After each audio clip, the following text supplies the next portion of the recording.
இவ்வளவு கடனை வாங்கிட்டு இன்றைக்கு பேசிட்டு இருக்கார் ஸ்டாலின். சரி, கடன் வாங்குறீங்க, திட்டத்தை கொண்டாந்தீங்களா? இல்ல. கடன் ஒரு பக்கம் வாங்குறீங்க, திட்டம் இதுவல்ல.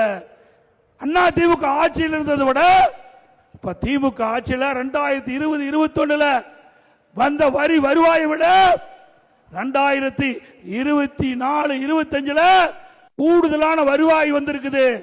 அப்போ 1,36,000 கோடி அண்ணா திமுக ஆட்சி விட திமுக ஆட்சியில கூடுதலா வருமானம் வந்திருக்குது. இன்றைக்கு கூடுதலா வருமானம் வந்தாச்சு. அதிக கடன் வாங்கிட்டீங்க, திட்டம் எங்கும் இல்ல.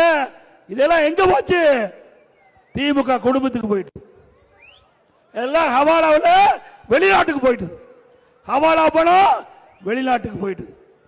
திரு ஸ்டாலின் அவர்களே, மீண்டும் மக்களுடைய ஆதரவோடு அண்ணா திமுக ஆட்சி மலரும். வெளிநாட்டுக்கு சென்ற ஹவாலா பணத்தை பறிமுதல் செய்து மக்களுக்காக திட்டங்களை கொண்டு வருவோம்.